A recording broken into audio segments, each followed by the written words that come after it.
69-58, our final score on the ACC network, as Boston College takes care of Maryland, the Terrapins team, coming off a win against number 2 Duke back on Saturday with Mike Jaminski, Tim Brando. Let's start with Maryland's plight, because I suggested this early in the week to Mark Turgeon, and he knew it, he understood it. But this is probably, among all the sites that you'd have to play a road game at in the ACC, probably the most difficult, because the building is only about 3/4 full, if that. You got to create your own energy, and you're coming off the kind of night that you had at home. Well, and that's what those teams, struggle with. A younger team, especially, you get that type of win. There's so much emotion in the building down at Comcast, and then you have to regroup. Everybody's telling you how great you are for 48 hours, That's right. and you have to go on the road and play in a very tough environment. And let's make no bones about it, this BC team, very tough here. Absolutely. And the other thing that jumps out at me, too, is knowing that Alex Lynn is coming off such a great performance. It's a pretty easy scout for BC. Got to negate him. They did that, and it's not like Logan Aaron-Holt and a few other guys didn't step up. They did, but if you're going to have to take medicine, I guess from BC's perspective, you'd rather it be that than Lynn. Well, it's kind of ironic, too, that they completely negated the front line for Maryland, and it was actually a three-point shooter in Aaron Holt that kept them in it in the first half. So almost from the start, Maryland was playing BC style, and that was magnified in the second half. As we take a look at what happened in this game, Maryland actually kind of took control with a 9-0 spurt at the end of the half, keyed by Logan Aaron-Holt. Yeah, no, he was terrific in this game, and you don't know where Maryland would have been without him. Really, half of their offense for most of this game really had a season game for him, was getting some really good looks and delivered.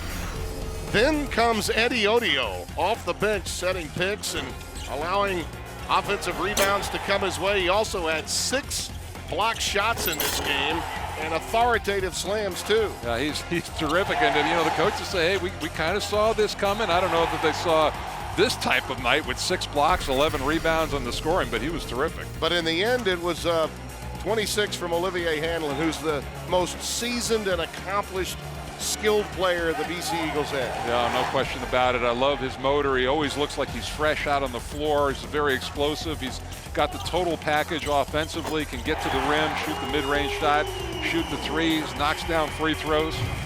And as you look at the final stats in this game, Boston College pulling away with a 12-0 run in the last 3 minutes of this game. That was really the difference. Look how many more times they got to the free throw line as well and hit on all but one of them. It's not often on any stat sheet in college basketball you see that. That really was the difference in the game. Afterwards, Olivier Hanlan, the star of the game, spoke with G-Man. Olivier, talk about your second half. You looked like you wanted to work other people into the offense, but you looked much more aggressive scoring the basketball in the second half. I was just trying to be aggressive, trying to find shots for Lonnie and the other people on the wing. And one day it didn't help on me, or they didn't all come on me. I tried to finish at the basket. So I was lucky I finished a few shots. I give credit to my other teammates for giving me the ball in certain positions. Maryland, one of the best rebounding teams in the country, yet you come in there and you win the battle of the boards. How critical was that? That was critical, man. We had to win the boards to win this game. Before the game, the scout was everybody has to crash the boards. All the guards have to crash the boards, so we did a pretty good job. Now talk a little bit about Eddie Odio and what the game that he's quickly becoming a fan favorite here in Conti. We all have confidence in Eddie in the last few games. He's just been more aggressive on offense and on defense and even shooting those threes. So I guess it's just confidence. He's playing well. Congratulations. Thank you very much. The young man from north of the border has now been an ACC Rookie of the Week 3+ times. Could be a 4th after tonight. There's your final, 69-58, Boston College.